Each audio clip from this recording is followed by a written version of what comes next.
우리 오늘 시경 계속 보기로 했죠? 지난 시간에 우리 뭐 읽었어요? 어떤 건가요? 이거? 네. 자, 시경 지난 시간에 뭐 읽었죠? 시경의 제일 첫 번째 작품이 뭐라고요? 예, 주남의, 그죠? 시경 국풍 가운데 주남의 관저편을 읽었어요. 좋습니다. 한번 같이 읽어볼게요. 중국어로 한번 읽을게요. 여러분 읽으면서 들리는 소리를 한번 유심히 잘 들어보세요. 자신이 읽으면서 다른 사람들하고 함께 읽는 소리를. 자, 시작. 关关雎鸠，在河之洲。窈窕淑女，君子好逑。参差荇菜，左右流之。窈窕淑女，寤寐求之。求之不得，寤寐思服。悠哉悠哉，辗转反侧。参差荇菜，左右采之。窈窕淑女，琴瑟友之。参差荇菜，左右芼之。窈窕淑女，钟鼓乐之. 자, 소리로 내서 읽어보니까 어떤 특성이 있습니까?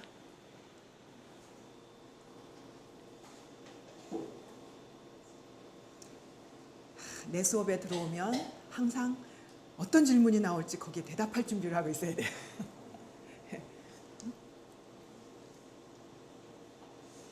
자, 들어보니까 어떤 특성이 있는 것 같아요? 구절의 끝에 일단 줄자가 좀 많은 것 같고요. 꼭 줄자가 아니더라도 전체적으로 중국어 건설음 ZH 어력이 좀 많은 것 같아요. 건설음이 많다? 쪼라든지 예. 그러네요. 또 좋습니다. 또 시경의 시들은 우리가 시라고 부르는 이유가 뭐죠? 지난번에 우리 처음에 얘기했었어요. 응? 왜 시라고 부르죠? 시가에 물론 그렇지 않은 것도 시가에 포함되지만 우리가 시하고 문장을 나올 때 가장 중요한 거는 시에서는 운을 달죠. 그렇죠? 운을 단다는 거는 어디에 운을 다는 거죠? 운이라고 하는 것. 일정한 소리가 이렇게 나오면 적당한 한 곳에 운을 넣어서 그거를 한 단위로 끊어주죠. 그렇게 해서 그렇게 운이 들어간 한 단위가 몇 개가 연결되어서 하나의 시가를 이루게 되죠. 그렇게 했을 때 그 전체 시가가 나름의 들었을 때 통일감을 갖는 효과. 이것이 운문을 이루는 거죠. 운문이라고 하는 거죠. 운이 들어간 것. 자, 우선 여기서는 이거 시경 시니까 어떤 운을 넣었는지 한번 볼까요? 방금 여러분들이 쉽게 시각적으로 눈에 띄었던 것이 쯔였어요. 그죠? 여기는 다 뭐뭐쯔 이렇게 했네. 뭐 그렇지 않은 것도 있지만 쯔 들어간 게 많이 있었어요. 쯔가 운일까?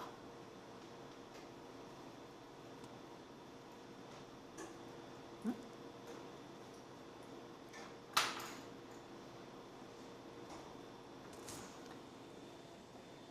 여기서 이것은 우리가 지금 알고 있는 중국 음하고는 좀 다르죠. 이것을 이 시경 시대를 우리가 어떤 음의 시대라고 얘기해요? 제일 옛날 우리가 지금 접할 수 있는 운이라든가 어떤 소리에 관한 것을 연구할 수 있는 가장 오래된 자료가 바로 시경이거든요. 그렇겠죠. 중국어 갑골문 가지고 아직 운 따지는 건 좀 어려워요. 그것은 어떤 운문이라기보단 되게 점을 쳤던 결과들 이런 것들 적어놓은 거죠. 그러니까 갑골문에서 운까지 따지긴 힘들지만 시경은 반드시 운을 쓴 시들이었기 때문에 적어도 이것에서는 나름의 어떤 음운의 통일적인 것, 법칙들을 찾아낼 수 있죠. 그래서 사실은 시경에 실린 이 시들은 중국어의 제일 고대 즉 우리는 상고음이라고 얘기합니다. 쌍구인, 우리가 쌍구, 중구, 진구 이런 말 쓰거든요. 상고, 중고, 근고. 근데 그런 중에서 상고음을 사용하고 있는 상고음의 가장 좋은 자료인 것이죠. 그죠? 그때 사람들은 그냥 자기네들 노래한 것이지만 우리가 지금 언어의 역사를, 중국어 역사를 쭉 살펴보면 제일 옛날 것의 자료로 남아있기 때문에 상고음의 자료란 말이에요. 근데 그때의 자료이기 때문에 지금의 현재 백화문하고는 좀 다를 수밖에 없겠죠. 왜? 언어는 살아있는 것이기 때문에. 그렇죠. 문자는 한 번 정하면 진시황이 한 번 통일한 후에 지금까지 그 문자가 크게 변하지 않고 내려왔잖아요. 그에 비해서 소리는 살아있기 때문에 바뀌어요. 계속 음이 바뀌어요. 그래서 우리는 어떻게 됐어? 우리 한글에서도 옛날에 있던 뭐 경순음이라든지 무슨 음이라든지 이런 거 많이 도태돼서 없어져 버렸잖아. 그죠? 받침 가운데서도 어떤 것은 지금 발음하지 않는 받침도 있는 것이고. 그런 음운의 변화가 자연스러운 것입니다. 그래서 가장 대표적인 중국어 음의 변화 중에 하나가 뭐예요? 먼 나라 시대에 가면 입성 글자가 없어진다 이런 말 하죠. 우리 고학년 친구들은 들어봤을 거야 그 말. 입성이 소실되었다. 이것이 중국 백화 언어의 굉장히 커다란 변화 중에 하나인데 그래서 우리말하고 중국 음하고는 차이가 있는 거잖아요. 우리가 학교 하는데 중국어로는 뭐예요? 学校. 아, 부드러워요. 그지? 우리는 학교 막 이러는데 또 월병. 월병 이러면 월 이런데 중국에서는 어떻게 해요? 유해빙 이러죠. 그 월 이렇게 L 발음이라든가 이게 다 없어졌단 말이죠. 그래서 뭐뭐가 음이 없어졌어요? 흔히 얘기하죠. P, K, L로 발음이 붙는 PTKL로 발음이 붙는 P는 뭐 있어요? 뭐 옆, 그죠? 나뭇잎 옆 이런 거 뭐라고 읽어요? 이해가 돼버렸죠. 또 T는 뭐 있어요? 우리 무슨 티읕, 시옷 뭐 이런 거 붙는 그런 이런 거 다 없어졌단 말이야. 잘 중국어에서는 없어요. 또 K 합 이런 거, L 월 이런 거 다 없어졌죠. 그렇게 안 읽잖아요. 우리는 그렇게 읽죠. 우리는 그렇게 읽기 때문에 그것이 더 고대음에 가까운 거잖아요. 자, 그렇게 상고음에 비해서 상고음을 여기서는 쓰고 있기 때문에 우리가 정확하게 지금의 우리 한자음이나 중국음을 가지고도 완전히 일치하는 어떤 정확하게 이걸 읽을 수는 없겠어요. 그러나 그럼에도 불구하고 유추할 수 있습니다. 여기서 보면 关关雎鸠在河之洲 했을 때洲하고 窈窕淑女君子好逑 조, 조, 교, 우 전부 다 우, 어우의 음이죠. 이것이 운을 넣었구나 하는 것을 알 수 있는 거죠. 그 당시에는 이것 두 글자가 비슷한 음이었겠다라고 유추할 수 있는 거죠. 그 다음에도 뒤에 것만 보겠어요. 左右流之 류가 비슷하죠? 같죠? 寤寐求之 求 앞에랑 같죠?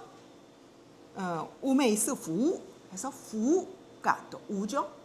우, 이우, 어우 비슷한 음의 글자들로 지금 사용을 했죠. 쯔가 아닌 사실은 쯔가 맨 마지막에 했을 때 바로 그 앞에 글자에 운이 들어간 것을 볼 수가 있습니다. 그 다음에 밑에 그 아래 연을 보면요. 짠转反侧 했을 때 侧 하고 左右采之采 秦舍有之有 左右茂之茂 ảo 钟鼓乐之 자, 이것이 지금 읽으면 다 달라요. 다 달라. 그런데 그 시절에는 이 글자들의 의미, 소리가 어느 정도의 통일감이 있었을 것이라고 유추할 수 있습니다. 오히려 앞에 것처럼 상편의 그 비슷한 우, 오, 이우에 같은 그런 것에 그것은 우리가 비교적 쉽게 지금도 유추할 수 있지만 밑에 글자들은 조금 차이가 있어요. 그럼에도 불구하고 고대에는 이 글자들이 어느 정도의 유사성을 가지고 적어도 주남 지역에서 불린 노래니까 주남 지역에서는 이 음들이 유사성을 가졌을 것이다라고 하는 그런 힌트를 우리에게 주는 자료인 셈이죠. 이 시경의 시가. 시경에는 15국풍이 실려 있다 그랬죠. 그러니까 적어도 15나라에서 조금씩 발음이 다른 어떤 그런 것들이 시경시대의, 시대적으로는 동일한 시경시대지만 지역적으로 조금 다른 그런 노래들, 간의 어음의 차이 같은 거를 볼 수도 있겠죠. 시경시대 방언을 살필 수 있는 정말 중요한 자료가 되겠죠. 그래서 시경은 경전일 뿐만이 아니라 문학 텍스트일 뿐만이 아니라 언어학에서도 아주 중요한 상고음의 텍스트입니다. 자, 그것이 하나 우리가 이거를 읽으면서 여러분들이 음에 대해서 한번 생각해보는 고야 할 문제고요. 또 하나, 그 외에도 여기 보면 시각적으로나 청각적으로나 우리에게 뭔가 좀 그래 저런 거 우리 뭐 옛날에 들어본 거야, 수사법에서 들어본 거야, 이런 게 있을 거예요. 제 앞에 꽝꽝 뭐예요? 꽝꽝, 예, 의성어, 그죠?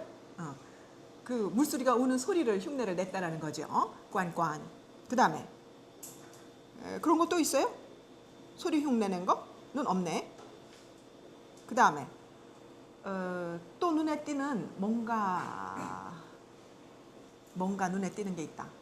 뭐 있어요?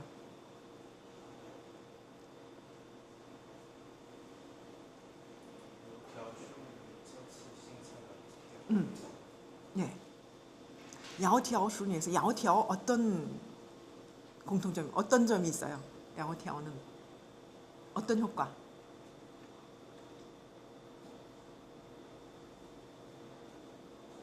여기 보면 일단 야오티아오슈니라는 구절을 반복해서 사용했죠. 또 천츠싱사에도 반복해서 사용했죠. 일단 그런 반복, 이것은 우리 민요에서 흔히 보이는 방법이죠. 그죠? 민요는 단순한 가락으로 되풀이하는 거. 우리 위시 리에젠서부터 계속 나왔죠. 지난번에 계속 반복됐었죠. 여기서도 반복합니다. 또 우리 뭐 흔히 동요 부를 때 여우야 여우야 뭐하니 하면 그거 계속 나오죠. 그 구절. 이렇게 하는 반복의 방법, 이거는 민요에서 흔히 사용하는 기법이고요. 또 방금 나온 것 중에 야오티아오 읽으면 어떤 점이 눈에 들려요? 귀에 들려요? 야오 야오 하고 들리죠. 한크아이, 듣기에도 아주 사랑스러운 그런 소리가 되죠. 자, 이거는 청각적으로 우리에게 그런 일정한 통일감을 주는 모음을 썼죠. 모음을 중국어에서 우리 뭐라 그러죠? 자음을 뭐라 그래요? 자음, 성모, 모음, 운모, 그죠? 운모라 그래요. 그러니까 여기서는 야오티아오라고 하는 말은, 단어는 운모를 반복해서 씀으로써 약간의 청각적인 효과를, 노래했을 때도 청각적인 효과를 얻을 수 있게 했어요. 자, 운모를 어떻게 했어요? 중첩했죠. 그래서 이런 것을 우리가 디에윈, 첩운이라고 해요. 운모를 반복했다라는 말입니다. 운모를 중첩해서 썼다. 디에윈. 이런 글자를 야오티아오, 이런 글자는 디에윈의 효과를 갖는 것입니다. 또 그럼 이렇게 디에윈의 효과를 갖는 것이 또 뭐 있어요? 한번 찾아보세요.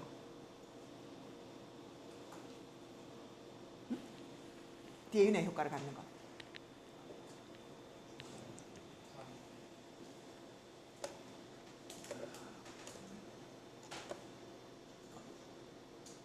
이거 왜 마우스 이게 안 나옵니까?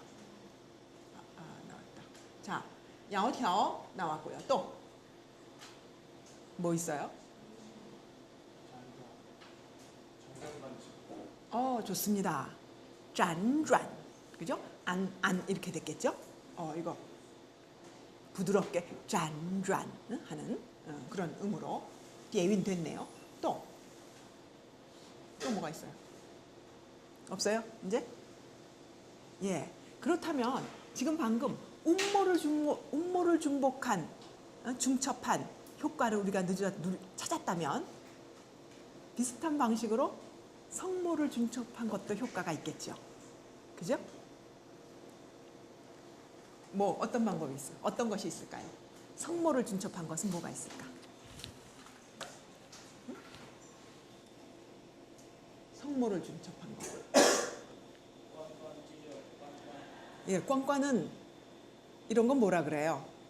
아까 의성어 얘기만 했는데 의성어 외에 우리가 또 이렇게 수사기교상 부르는 말이 있어요. 이거는 첩어라고 해요. 아예 같은 글자를 반복했기 때문에 뒤에 첩어라고 합니다. 그러면 첩어는 당연히 성모 음모를 다 반복한 것이 되는 거죠. 그래서 지금 음모 반복은 있어. 그러면 성모 반복. 우리 이거 어떻게 읽었어요? 천츠 하고 읽었죠.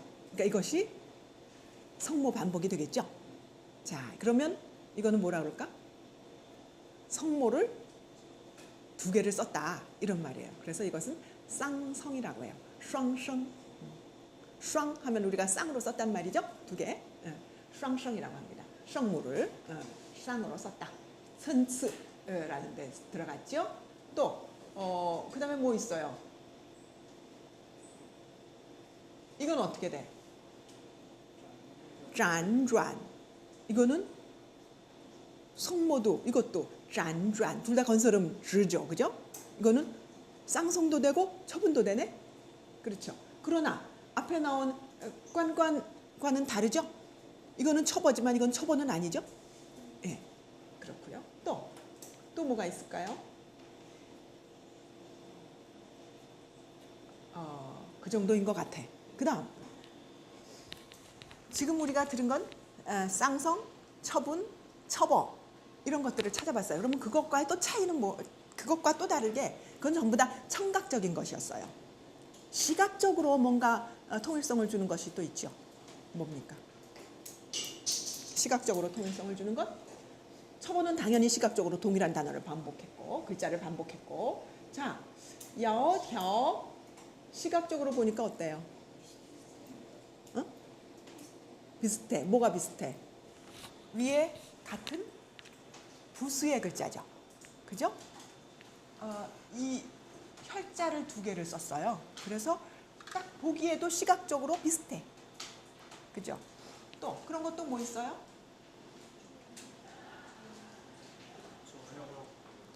예, 좋습니다. 소요 앞에 여기도 있죠. 이 행체 이것도 풀초변의 글자를 두 개를 썼죠. 그죠? 그다음에 아우도 비슷한 부를 썼고요. 또 우메이도 비슷하게 썼고요. 또 뭐가 있어요? 짠짠도 물론 비슷하죠. 그죠? 이 차 술의 거변에 또 소요 있었고 친셔도 비슷하죠. 시각적으로 자 이렇게 우리가 여기서 보니까 시각적으로 또 비슷한 유사한 글자를 많이 찾아볼 수가 있죠. 자, 이렇게 하는 것은 우리가 연면자라고 합니다. 연면자라고 하는 말을 씁니다. 리엔, 연결했다고 하는 리엔지의 리엔이죠. 리엔시. 미엔 하는 거는 면은 실사변에 우리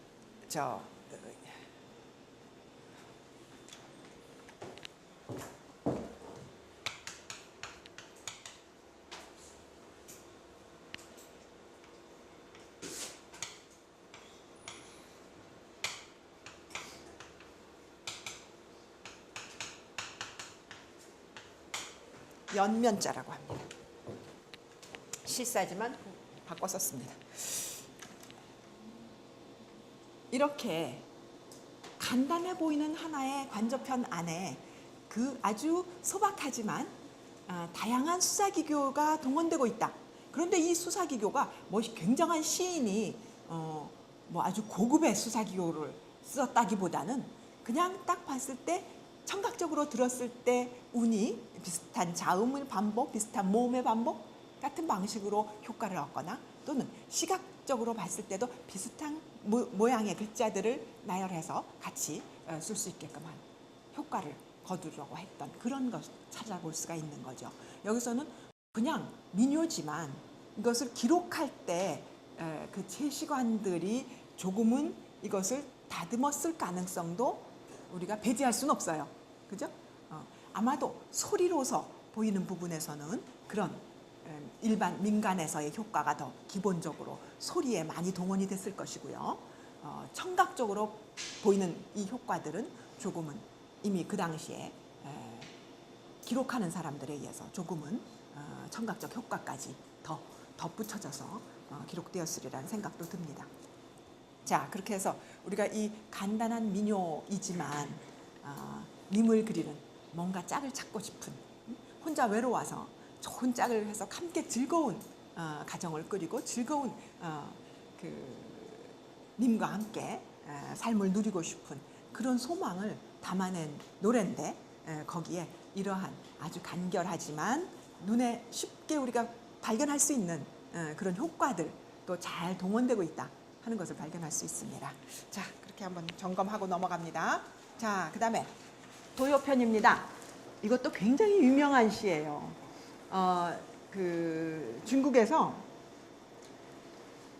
여자들 시집 갈 때, 지금도 여러분 혹시 시이엔 가본 일 있어요? 중국에선 결혼 혼례 할 때 희연이라 그러죠. 기쁠 희자 써서. 중국 가면 왜 기쁠 희자 2개 써갖고 같이 붙여갖고 희자 이렇게 종이로 빨간 종이로 해갖고 막 붙여놓는 거 많이 보죠. 그런 것 이제 희연, 결혼식을 결혼 혼례의 예식 또 피로연 이럴 때 많이 붙여놓는데, 여기에 이 도요라고 하는 시는 바로 그렇게 아름다운 아가씨가 시가는 노래입니다. 자, 누가 한번 읽어주겠어요? 우리 지난 시간에 강산이가 읽었지. 네, 그 다음에 누가 볼까요? 그 옆으로 갈까요? 재현이로 갈까요? 우리 네, 중국음 다 좋습니다.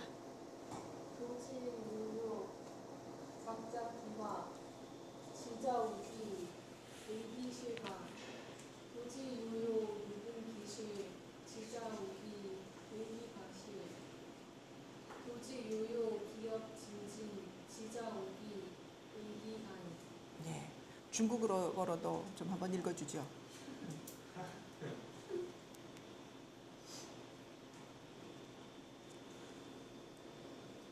네, 그럼 옆에 경연이.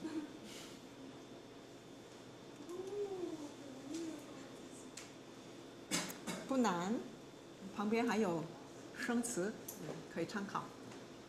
옆에生词도 있거든요. 참고하면 됩니다.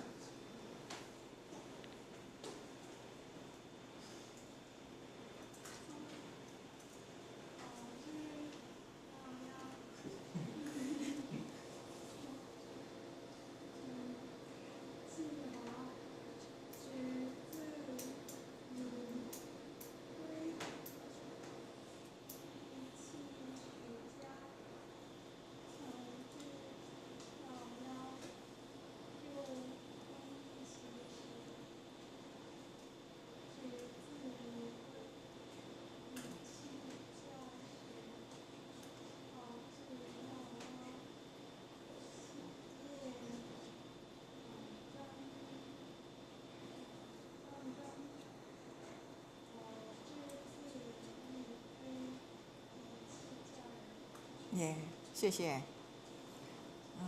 桃之夭夭, 夭夭 그랬어요. 桃之夭夭. 여러분, 우리도 지금 과일 사러 가서 수밀도 참 이렇게 보면 참 탐스럽고 먹음직스럽죠, 그죠? 예. 그리고 그뿐이에요. 도화, 복숭아꽃, 복사꽃이라고 하죠. 봄에 복사꽃이 피면 너무너무 화사하죠. 본 일이 없어요? 예? 봤어요? 예. 복사꽃 참 화사합니다. 혹시 복사꽃을 못 봤다면 산복사꽃은 여러분이 볼 수 있어요. 어디 있어요, 우리 학교? 산도화가 어디 있어요?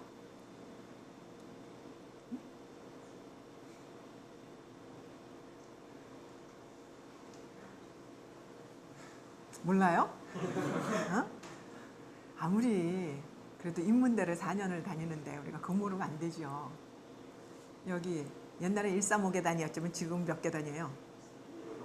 158. 158 계단 올라오다 보면 옆에 뭐가 있어요? 하나 중간에. 예. 무슨 비? 한 번도 주의해 보지 않았어요? 아, 너무합니다. 응? 예, 박목월 선생 시비가 있어요. 거기 시가 무슨 시가 쓰여 있나요? 본 일 있습니까?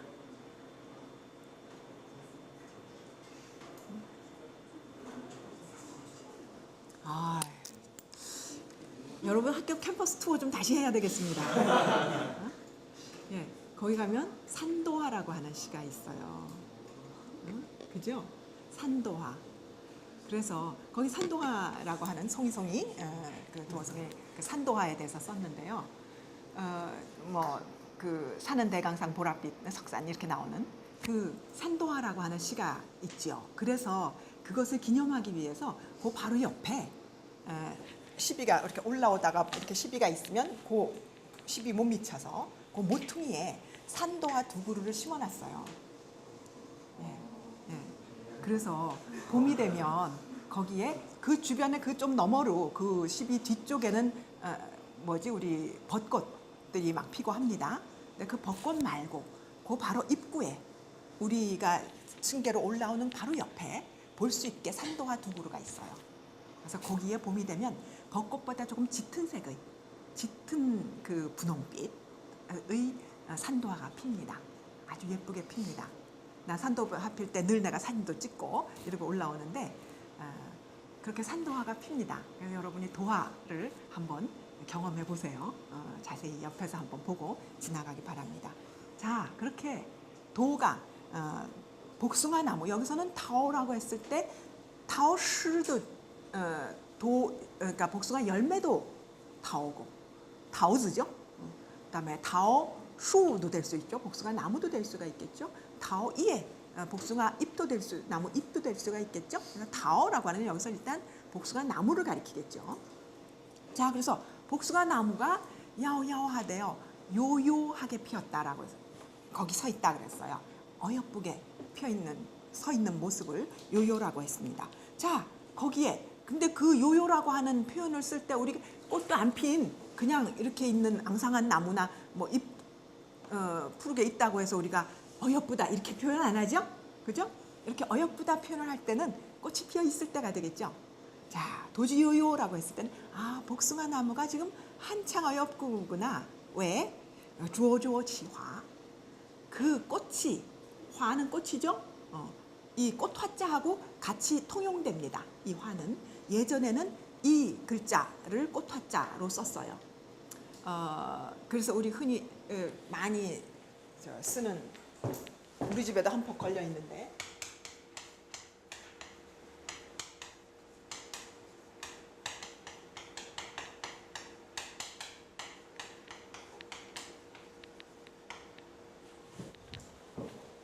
저렇게 많이 쓰거든요.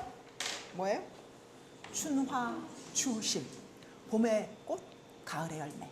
우리 지금은 추실의 계절이죠. 네. 여기서는 지금 춘화를 읽고 있습니다. 자, 그래서 주어주어 치화. 그 꽃이 주어주어 작작하다라고 하는 건 자, 너무 표현을 잘했어요. 작의 불화변이 있죠? 그죠? 불화변, 붉게 지금 피어 있는 것을 형용하는 그런 형용사로 작작을 썼어요. 주어주어를 썼어요. 잘 어울리는 표현이죠. 그죠? 잘 어휘를 굉장히 잘 선택을 했습니다. 자, 이렇게 꽃이 활짝 피어 있을 때 쥐즈 위꼬이 이 쥐즈 할 때는 즈는 옛날에는 아들, 딸 구별 안 하고 다 자였어요. 응? 자식은 다 자였어요. 우리 주민등록이나 뭐 이런 거 예전에 동회에 가서 등록할 때 그냥 자라고 쓰면 됐었어요. 예전에는. 지금도 어떤 경우에는 자 하면 자녀를 다 포함합니다. 지금은 이제 딸들은 여라고 따로 쓰죠. 응? 그러나 예전에는 그렇지 않고 자만 하면 자녀를 다 포함하는 개념이었어요. 근데 여기서는 어쨌든 이제 그 자 중에 딸인 거죠. 쥐즈 그 딸이 위괴 우귀한다라고 하는 것은 예전에는 여성의 아가씨가 응당 돌아가야 할 곳, 귀속되는 곳이 어디냐? 시집가면 거기에 귀속되는 거죠. 그죠? 그래서 귀라는 말을 썼습니다. 이 귀가 우리는 돌아갈 귀. 그래서 어디로 돌아갑니까? 우리 흔히 사람이 죽는 것도 돌아간다. 귀를 쓰죠. 본향으로 돌아간다. 이렇게 말하죠. 그래서 이 귀자, 돌아갈 귀자가 그렇게도 쓰이고 또 중국의 어떤 그 내가 속한 곳으로 돌아가는 것이라는 의미에서 주즈 위归라고 했을 때 이것이 시집간다라고 하는 말로 쓰입니다. 그 의미를 갖습니다. 그러니까 여러분들이 그냥 이런 시의 배경 없이 위归라는 말이 나오면 어떻게 해석할 것이냐? 시경을 읽은 사람이라면 누구든지 시집가는 얘기로구나 알아들을 수 있어야 돼요. 이런 것이 바로 중국 문학을 한 사람과 하지 않은 사람이 중국 사회에서 어떤 그런 한 상황에서 내가 위归라는 글자를 접했을 때 우리는 시경을 읽었기 때문에 지금 이 집에 뭐 시집가는 일을 좋은 경사가 있구나 라고 축하할 수 있어야 됩니다. 그러니까 그 사이에 모든 문맥이 설명이 없어도 우리는 그 문맥을 이해해야만 되는 거죠. 자, 의기실가, 의는 마땅하다, 좋다 이런 말이죠. 그래서 좋은 실가, 집을 이룰 것이다. 여기서는 실가에서 남편과 아내로 해석을 했습니다. 그 다음에 도지요요 역시 마찬가지 유본기실, 그 열매가 주렁주렁 달렸네. 자, 우리 앞에서 춘화, 추실 얘기했죠. 앞에 첫 수는 춘화에 대한 것이고 둘째 수는 추실에 대한 거죠. 그래서 가을에 지금 복숭아 여름 대개 한 8월쯤 나오죠. 열매가 주렁주렁 열렸어요. 지자우기 의기 가실이라. 아가씨가 시집을 가면 좋은 남편과 아내가 되리라. 이 실이란 말하고 가라는 말하고도 구별해서 씁니다. 실은 아내고 가는 남편을 얘기합니다. 남자가 성장하면 실을 이루게 되고 실을 얻게 되고 그죠? 아내를 얻게 되고요. 여자가 장성하면 또 그 가를 갖게 되지요. 그 다음 도지요요 기엽진진. 자, 그 다음에는 복숭아 다 따도 여전히 이파리가 무성하게 있습니다. 그래서 지자우기 의기 가인이라. 그 집안 사람들을 다 좋게 잘 어울리는 그런 모습으로 표현을 했습니다. 그래서 여기서는 복숭아 나무를 하나의 메타포로 해서 그 복숭아 나무처럼 그 꽃과 열매와 이파리가 늘 이렇게 무성하고 풍성하고 아름다운 것을 통해서 한 여인이 장성해서 좋은 곳으로 시집가서 거기에서 아름다운 부부가 되고 좋은 가정을 꾸리고 하는 것을 축복하는 그런 노래입니다. 그래서 중국에서는 이 지자우기 또는 우기라고 하는 말만도 많이 따로 떼어서 사용하고요. 도요, 물론 도요라는 한 말만도 그 집에 이 아가씨가 장성한 아가씨가 있고 좋은 경사가 시집가는 일이 있나 보다라고 우리가 추측할 수 있게끔 되지요. 그것이 다 어디서 시작됐어요? 시경시에서 시작됐습니다. 자, 그다음 넘어가겠습니다. 자, 표유매. 그 다음에 그쪽에서 누구냐? 오케이, 좋습니다. 예, 자원 바랍니다. 네, 우리말 중국어 2개 다 부탁합니다. 要有梅，其学七夕，其我素士，待其及兮；要有梅，其学三兮，其我素士，待其今兮；要有梅，其匡继之，其我素士，待其未之。 네, 우리 음으로도 한번 읽어주세요.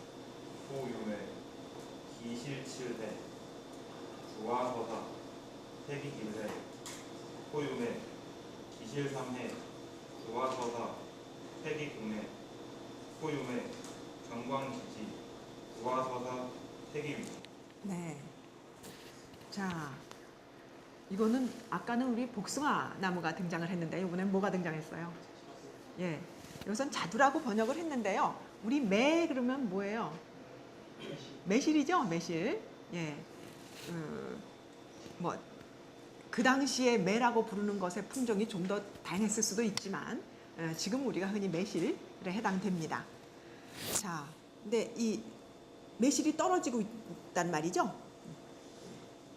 매실이 떨어졌는데 기실이 7해래요. 7개밖에 남지 않았대요. 구아서사 태기 기래라. 구아서사. 여기서 서사는 무슨 뜻이에요? 총각. 옆에 번역이 있으니까 그냥 우리가 그렇게 얘기하죠. 그런데 우선 사는 뭐예요? 사. 선비사. 옛날에도 선비였을까?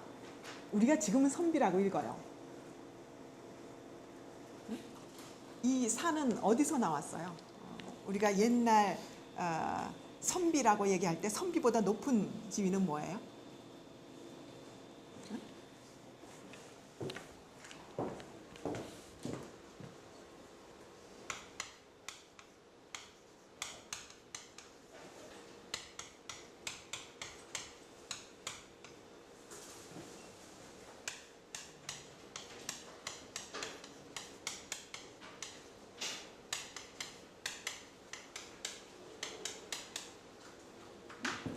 우리 흔히 임금이 있고 제후가 있고 황제가 있고 천자가 있고 제후가 있고 그 밑에는 공이 있죠. 공은 뭐예요? 우리가 뭐 공작 뭐 이렇게 자기를 가진 사람들, 그죠? 귀족이죠. 그 다음에 경, 대부가 있고 사가 있고 이렇게 공경 대부사 이렇게 얘기하죠. 사회의 그 지위에 따라서 공자가 있던 주나라 춘추 전국 시대만 해도 그때는 사회가 기본적으로 이 뭐랄까 자연 발생적인 부족 사회에서부터 부족 국가로 넘어가고 그것이 부족 국가에서 다시 이제 커다란 그 천자가 다스리는 제후국으로 넘어가게 되죠. 봉건 제도가 형성되죠. 그 과정에서는 대개 시족에서부터 부족 국가 이렇게 발전할 때는 시족장이 있고 그 시족장들이 모여서 연합체가 되고 그 연합체제 중에서 제일 센 사람이 부족장이 되죠. 부족의 연합에서는 그 부족장 중에 제일 센 사람이 또 왕이 되겠죠. 이렇게 했을 때 그러면 그런 제일 높은 왕이 생기면 그 밑에 부족장 그룹은 공이 되겠죠. 또 그 밑에 부족장 밑에 있었던 시족장들이 뭐 경이나 대부가 되겠죠. 그 다음에 그 밑에서 실제로 일하는 사람들이 사가 되겠죠. 본래 갑골문에서 사는 우리가 지금 생각하는 것처럼 공부하는 선비가 아닙니다. 일하는 사람, 농경하는 사람 또는 전쟁에 나가는 사람 이런 의미였어요. 갑골문에서는.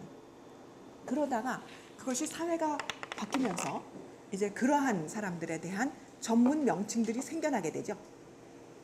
병이라든지 또 실제 일에 종사하는 노동에 종사하는 사람들도 그 옆에처럼 농공상의 업에 종사하게 되죠. 그죠? 농업에 종사하는 사람도 있고 뭐 수렵을 하는 사람들은 엽이라는 말도 있을 수 있겠지. 또 수공업을 하는 사람도 있을 거고 또 장사를 하는 사람도 생길 거고 사회가 생기면 유통이 필요하니까 이렇게 농공상과 같은 직업에 따른 직종에 따른 일이 분류가 되어서 명칭이 생기고 그런 사람들을 다 합해서 우리가 사농공상 합해서 서민이라고 얘기하죠. 스수라고 하는 사서라고 하는 말도 쓰고요. 서민이라고 하는 말도 씁니다. 저들이 다 민이 되죠. 앞에서는 공경대부 사의 끄트머리에 사가 있었는데 비해서 그 이후 사회에는 사농공상이라고 하는 보통 서민의 머리에 사가 들어갔어요. 여러분 이 차이를 알겠습니까? 즉 다시 말해서 예전에는 고대 사회에는 위로부터 이렇게 자연 발생적으로 형성된 계급 사회였죠. 그 중에 실제 일을 하는 사람들이 사였어요. 그러나 이 사람들은 어쨌든 자기의 일이 있는 거죠. 주어진 일이 있었어. 그 다음에 이제 사회가 완전히 권력과 통치계층과 피통치계층이 분리되게 되죠. 사회가 국가 권력이 커지면. 그래서 통치계층에는 그야말로 이제 벼슬을 하는 사람들이 통치계층에 들어간다면 그 밑에 벼슬을 하지 않고 있는 서민들이 있게 되는데 그 서민들의 사가 들어가게 되는 겁니다. 그래서 그때부터는 차츰 사라고 하는 이 명칭은 예전과 같은 농사 일에 종사한다든가 전쟁에 나가는 그러한 사가 아니고 지금도 병사라는 말을 쓰잖아요. 그죠? 이 병사라고 하는 말이 왜 사가 붙어? 그냥 병은 이해가 되는데 이 사가 붙는다라는 말은 그거는 예전에 고대의 그 언어 관습이거든요. 그것이 붙어서 병사라고 하는 말을 쓰지. 만약 선비사라고 하는 의미로 뭐 전쟁하는 선비? 이거 의미가 안 통하잖아요. 그런 의미가 아니고 그때 병사라고 했을 때는 여전히 옛날과 같은 그 공경대부사에서 이 사의 언어 습관이 아직도 남아있는 경우라고 볼 수가 있습니다. 그래서 저렇게 산홍봉상의 서민의 우두머리 제일 위에 속했다. 이 말은 뭐냐? 예전에는 일정한 일이 주어져 있던 사람들이 이제 피통치계층으로의 한 부분이 일부분이 되면서 자기의 일은 주어지지 않는 거예요. 자기가 일을 얻어야 되는 것입니다. 뭘로 얻느냐? 농공상과 구별되는 것으로 일을 얻는 사람들. 즉 뭐야? 지식으로 일을 얻는 사람들. 이것이 사가 된 것이죠.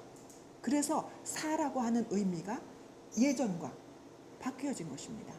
춘추전국 시대가 그것을 단적으로 보여주는 것이에요. 춘추전국 시대는 어떤 시대였어요? 어떤 사람들이 나왔죠?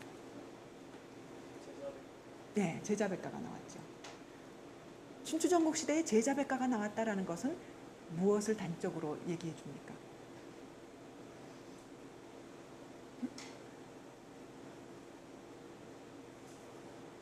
무슨 의미를 얘기하고 있는 건가?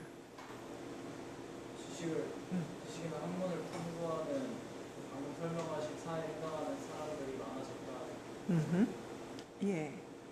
예, 좋습니다. 그 이전에는 그런 것들이 공경대부, 사 이렇게 좀 어느 정도 사회적인 지위가 저절로 주어졌던 사람들에게 지식이 제한되어 있었겠죠. 그런데 그 중에 이제는 사회가 그 밑에 사에게까지 모든 직업 자리를 줄 수가 없어요. 사회가 이제 더 통치계층이 커지니까. 그래서 공경대부 정도까지만 그 관직을 얻을 수 있고 사는 관직을 얻을 수 없게 돼 이제 점차 인구도 많아지고 통치계층에서. 그래서 사회는 자유계층이 된 것입니다. 자유계층이 되어서 뭘 해? 자기의 지식, 학문과 지식에 의거해서 자기가 지위를 획득해야 됩니다. 그런 자유시대가 왔어요. 물론 이것은 여러 가지 배경이 있죠. 춘추전국 시대면 이제 생산력이 증강이 돼서 철기 시대로 들어왔잖아요. 그죠?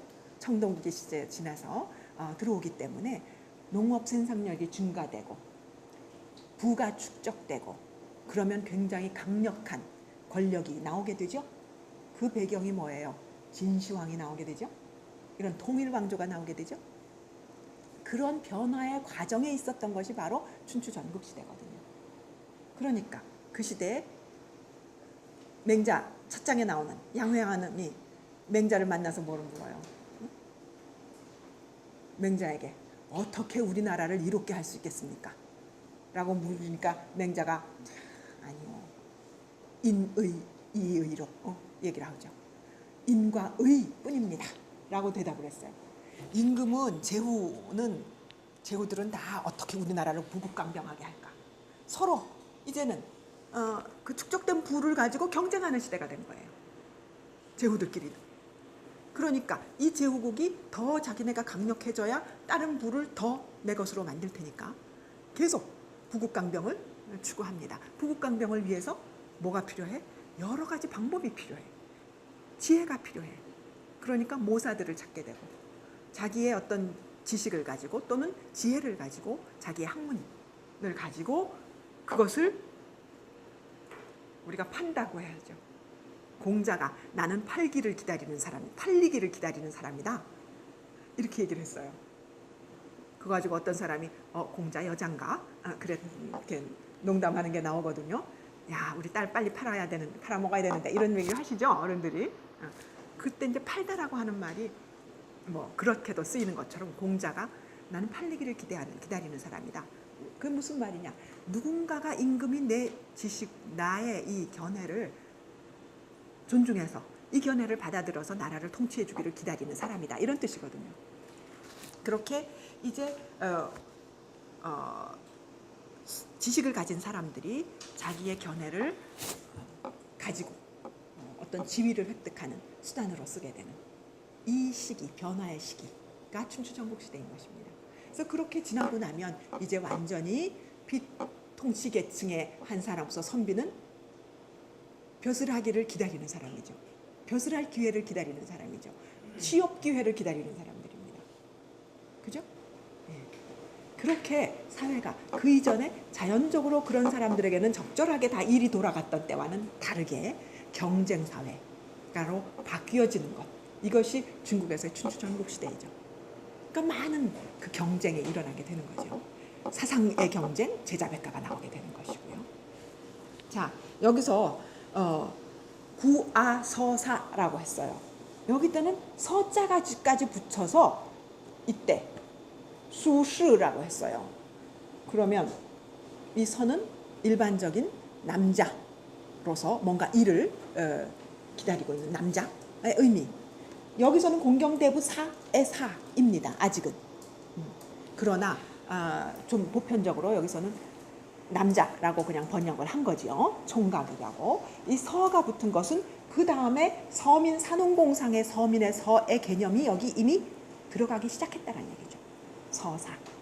서사라고 하는 것은 아직은 뭔가 지위를 갖지 않은 그런 사람인 것입니다. 여기서는 그냥 의미상 총각으로 번역을 했죠. 남정네 뭐 이렇게 번역을 할 수도 있고요. 자, 태기 길해. 이 뭐 태라고 하는 말은 뭐 미치다, 어떤 되었다 이런 말이 되겠죠. 길일이 되었다. 나를 구하는 선비, 총각, 길일이에요. 길일이 됐어요. 빨리 나를 데려가세요 하는 얘기죠. 여기서 7개, 기실이 7개밖에 안 남았다라는 건 여러분 저 매실나무 봤어요? 매실은 익으면요 다 떨어져요. 그래서 막 다 떨어지기 전에 따야 되거든요. 근데 이미 막 떨어지고 이제 7개밖에 안 남았대, 열매가. 그러니까 그나마 다 떨어지기 전에 빨리 나를 따가세요 하는 얘기죠. 그 다음에도 表有梅其实30 아유 이제는 只有3个留下3个其我术士待其今夕. 지금이에요. 表有梅庆况既之. 자, 이제 다 떨어진 거 죽게 생겼어요.其我术士待其未之. 자, 아직 달려있을 때는 조금 더 뻐길 수 있는 거지만, 뻐기지만, 이제 다 떨어져서 막 주워 담게 생기면 이거 뻐길 수 없죠. 그죠?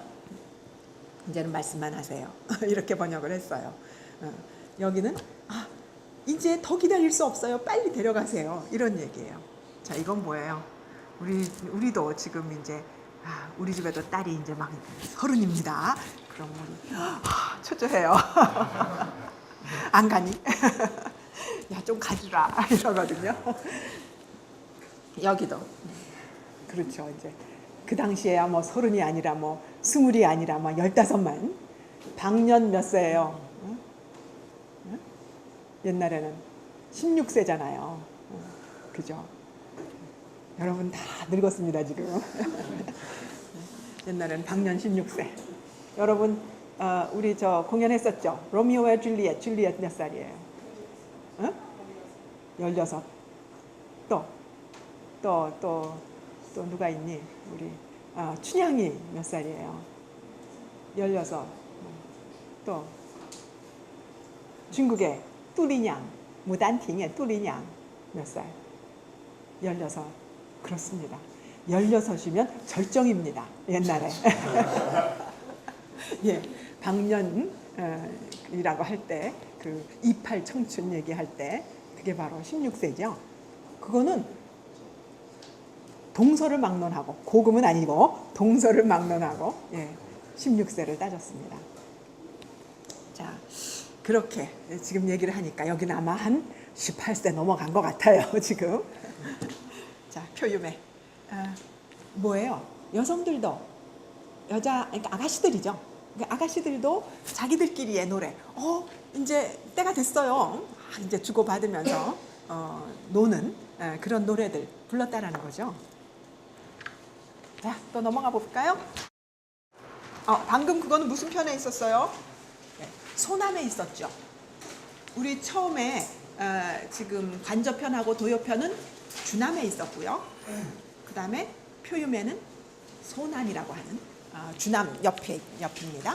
소남이라고 하는 편에 들어있고요. 다 장강유역의 주남, 소남은 장강유역에 있는 지역입니다. 자, 그 다음에 정풍으로 넘어갔어요. 여러분 정풍이라고 하는 정자를 들으면 무슨 생각이 납니까? 혹시 들은 바 있어요? 옛날에 공자님께서 정위지성이라고 한 말을 혹시 들어본 사람 있어요? 옛날에 정나라 위나라 노래는 좀 야했나 봐요. 우리 음란하다고 할 때 한 노래라고 공자가 평을 했었습니다. 그런 거 보면 우리가 조금 약간 선입견을 가지고 조금 볼까요? 보통은 선입견을 가지고 보면 안 되지만 조금 왜 그랬을까 한번 생각하면서 보세요. 자, 누가 그 다음에 읽어둘까요? 예. 청청작은 유효하신 종화불왕 자명불사음 청청작회 유효아사 종화불왕 자명불래 도해당해 재성벌해 1일문견 여월삼해 여삼월해 여삼월해. 네. 찡찡길찡悠悠我心众我不亡子应无事因精精子配悠悠我思众我不亡子应不来挑兮达兮在城侧兮娱乐无间有三月兮 네, 谢谢. 자, 근데 지금 여러분 다 마찬가지인데 읽을 때 한자음과 이제 우리도금과 마찬가지, 그 중국어 음과 우리 음 마찬가지인데 지금 이것이 앞에서 본 것도 그렇고 특히 이 작품도 그렇고 한 구절이 몇 글자예요? 네 글자. 시경시를 지금까지 보면 꽝관저이지오, 자이허즈조 다 네 글자였죠? 네 글자가 중심이었어요. 그죠? 여기서도 네 글자가 중심이야. 네 글자의 음보는 대개 어떻게 나누어질까? 네 글자의 음보는? 그죠? 기본은 둘둘로 나눠지겠죠? 때로는 그렇지 않고 일삼 나눠줄 수 있겠죠? 그죠? 대개는 그렇습니다. 둘둘이 많고 일삼이 조금 섞여 들어가고 그래요. 자, 그래서 여기 읽어보면 칭칭, 즈진 이렇게 되죠?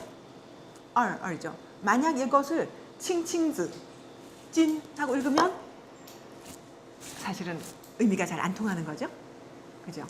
지난 시간에 내가 그 원서를 딱 보여주면서 표점이 하나도 없었다라고 했어요. 그 표점이 없는데 표점을 찍는 것은 의미를 따라서 내가 나누는 거잖아요. 구두를 나누는 거예요. 여기서는 이 한 구절 안에서도 우리가 점을 찍지는 않지만 여기에 따른 읽을 때 그것을 고려해서 포즈를 넣거나 안 넣거나 하게 되죠. 여기 보면 칭칭즈진 이렇게 되겠죠. 요요 我心纵我不往子宁不嗣音青青子佩悠悠我思纵我不往子宁不来挑兮达兮在城阙兮一日不见如三月兮자, 여기 보면 이제 여러분들이 조금 더 같은 사언이지만 요 안을 어떻게 나누어 볼까 하는 거를 생각할 수 있게 되죠. 그죠? 예. 그래서 보면 앞에서는 청청 이건 우리 관관이나 마찬가지로 의태어를 하나 썼죠. 푸르디 푸른 이런 말로 의태어를 써서 시작했어요. 그 다음에 자금, 금은 뭐였어요? 옷깃. 자, 자금이라고 하는 건 이 자는 우리 앞에서는 뭘로 쓰였어요? 자식, 자녀, 아들 이란 말도 쓰였고요. 또 이렇게 자가 그대, 2인칭을 가리키는 말로도 쓰죠. 그대 여기서는 임이라고 번역을 했는데 그대의 옷깃. 요요워신. 자, 이제 자에 비해서 워가 되는 거죠. 내가, 난 이건 1인칭이죠. 그죠? 요요 그대의 옷깃은 푸르디 푸른 옷깃으로 그대가 상징이 됐고요. 나는 내 마음은 뭘로 상징이 돼서 요요. 자, 이 두 사람, 두 인물이 등장을 했어요. 두 인물이 등장했는데 한 사람은 푸른 옷깃을 한 그런 남자가 되겠죠. 여기서 보니까 요요워신 여기서는 여성입니다. 여성의 그 칭칭스진을 바라보는 이 여인의 마음은 요요 뭔가 아득하게 뭔가 그리움 속에 있는 거 요요로 표현했어요. 아득하다 이 말 그렇게 흔히 유유하면은 우리가 아득하다라고 번역을 하는데 그 아득한 것의 실제 내함은 무엇이냐? 여러분들이 누군가를 그리워하고 안타까워하는 그 마음인 거죠. 종아부왕, 종워부왕. 종하는 건 우리 종시 지금도 백화에서 쓰죠. 뭐뭐 할지라도 뭐 이렇게 그 종입니다. 이거 뭐 종횡이라고 할 때도 종자 쓰죠, 그죠? 종아부왕 내가 가지 못할지라도 그대가 즈닝 보스인 쓰한다는 건 우리 뭔가를 이렇게 전달해 건네주는 거 준다는 뜻입니다. 하는 것은 소리음이지만 인신이라고 쓰죠. 우리가 지금도 음신 소리 편지예요. 옛날에 소식이라고 우리가 흔히 말하는 거죠. 우리 좀 소식도 안전하니 이럴 때 그 소식이라고 하는 의미는 바로 여기에 나오는 이것이 바로 그 소식이죠. 어쩜 소식도 전하지 않으실까? 닝 하는 것은 영은 어찌 뭐 이런 말로 우리가 번역을 하면 될 것 같습니다. 그대 어찌 소식도 전하지 않나? 우리 지난 시간에 그 리엔이에 나오는 노래 위시 리엔이에 나오는 노래에서도 여성은 자유롭지 못하죠. 더군다나 고대 사회 이미 봉건 사회로 들어간 이후에는 여성들은 주로 집안에 머물러 있었죠. 남성들이 밖에서 활동을 합니다. 그래서 여기도 남성은 이 청청자금에서 푸른 옷을 입은 것은 그 시대의 학생의 신분이었다라고 해요. 학당에 다니는 학생의 신분이었다라고 합니다. 그러니까 지금 옛날에 우리 이수일과 심순애 뭐 이렇게 나올 때 보면 착 학생복 쫙 입은 그럼 막 무지 멋있는 대상이잖아요. 그런 이미지로 생각이 됩니다. 그래서 학생복을 쫙 입은 이 푸른 그때 뭐 고대에 주나라 때 학교에 다니던 학생의 모습일 것 같아요. 그런 푸른 제복을 입은 옷을 입은 그 님. 너무나 멋져. 근데 내가 쫓아갈 수는 없어. 그렇지만 나한테 소식도 한 번 못 전해. 이런 안타까움을 지금 표현을 한 거죠. 그 다음에 칭칭스 페이 요요워스 푸르디 푸른 그대의 폐옥. 자, 그 학생이 이제 딱 폐옥도 드리우고 상당한 신분 같은 것을 엿볼 수가 있죠. 그죠? 그 당시에 폐옥을 드리운다 하는 것은 고대에도 어느 정도의 신분을 나타내 줍니다. 내 그리움만 아득하구나.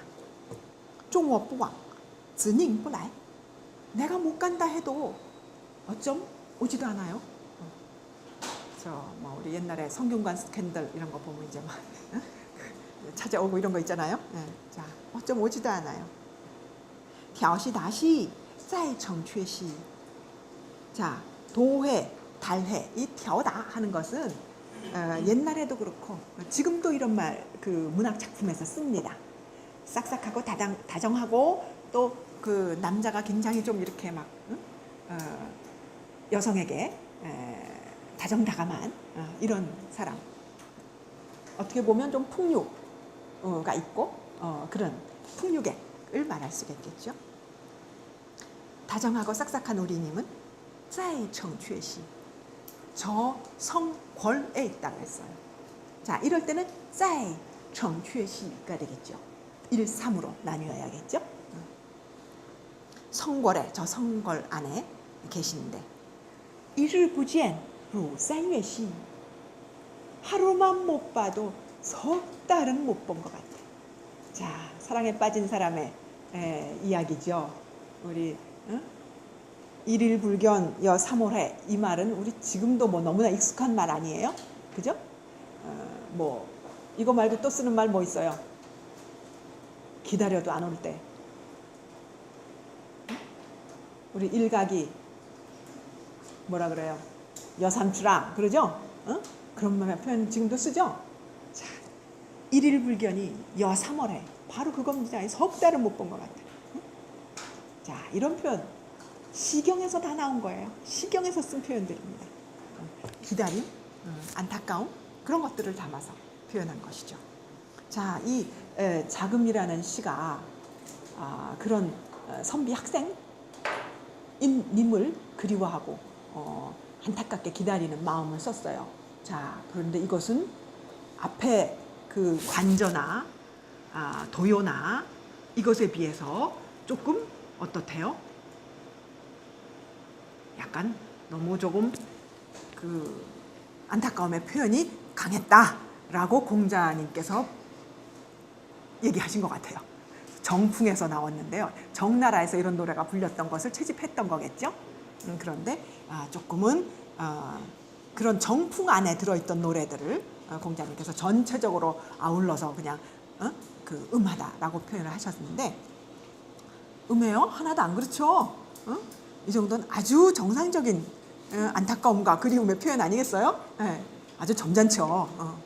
자, 시대의 차이가 있겠지만 그 당시에 이런 사랑 그리움 노래 얼마든지 많이 불려졌으리라 생각이 됩니다.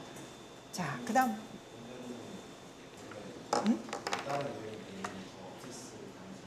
물론이죠. 아니, 정풍이 더 많았는데 그 중에서 몇 수만 그래도 정풍 중에서도 좀 나은 것만 골라서 남겨놓으셨겠죠. 그러나 그 중에서 어쨌든 정위지풍을 얘기를 할 때 그렇게 평가하셨기 때문에 지금 우리가 조금은 정풍 위풍을 읽을 때 그런 애들이 그 지역에서 많이 있었나 보다라고 좀 생각해 볼 수가 있겠죠. 상상해 볼 수 있겠죠. 자, 그 다음에 이것은 용풍에 들어있는 작품입니다. 시간이 우리 3시까지예요. 이걸 다 읽으려면 너무 시간이 넘어갈 것 같으네. 오늘 읽은 것에 대한 질문. 어때요? 시경씨 고리타분해요? 괜찮죠? 읽을만 하죠? 예. 여러분 그냥 시경시라고 생각하면 마냥 고리타분해서 절대 펴보지 않을 작품이지만 우리가 이렇게 풀어서 보면 옛날이나 지금이나 마찬가지 그때의 심경들을 노래한 노래들이거든요. 얼마나 자연스럽습니까? 자연스럽게 자신들의 심경들 표현해 놓은 노래들이죠.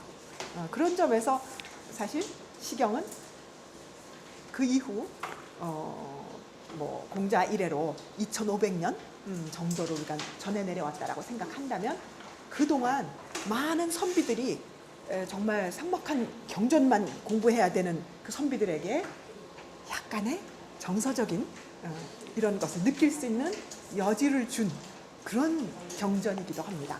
얼마나 감사한지 모르죠. 그래서 이 시경을 읽으면서 옛날 선비들 나름의 상상, 또 이 사랑에 대한 상상, 하면서 자신의 정서적인 도야를 할 수 있었던 그런 아주 중요한 경전입니다. 자, 그리고 오늘 내가 생각나서 가지고 왔는데 이것은 시 집전. 누가 한 거라고요? 누가 편찬한 거라고요? 지난 시간에 얘기했는데. 네, 지난 시간은 아득한 옛날이죠. 네, 주자. 네, 주자가 편찬한 시 집전입니다. 시를 모아온 것에 대해서 자신 나름대로의 설명을 한 것인데요. 국풍의 제일 앞에 이제 국풍 1, 그래서 거기다 이제 해설을 다른 거죠, 주자가. 그리고 그 중에 소남 일지 1, 소남 첫 편에 소남 1 하는 건 소남이 국풍의 첫 편이라는 것이고, 그것의 또 첫 번째 작품이 관관저구다. 이렇게 이제 해서 여기에 이제 쭉 설명을 쭉 해놓았고요. 여기에 보면 이 작품이 이제 후비지덕을 다룬 것이다라고 하는 것이 요 뒤에 나옵니다. 여기에 뒤에 다시 그 작품에 대한 해설을 달아서 이것은 한 장이 사구로 되어 있고 두 장이며 장 8구로 되어 있다. 그래서 공자가에서 말씀하시기를 관전은 러얼부인 즐거우면서도 음란하지 않은 작품이라고 공자님께서 평하셨다. 아이얼부상 좀 슬프면서도 너무 그 감정을 상하는 데까지 가지 않는, 너무 애통하는 데까지 가지 않는 그런 작품이다 라고 얘기를 했다고 합니다. 여기서는 그 성정과 뭐 이런 문제를 이제 다루고, 후비의 성정지 정, 고, 가이, 견기, 일단이라. 그래서 후비의 성정이 이러한 것이었다 라고 주자는 후비에다가 연결시켜서 설명하고 있는 부분입니다. 관심 있는 사람은 시집전 한 번쯤 열어봐도 좋겠지요. 기대해도 될까요? 자, 오늘 수고했습니다.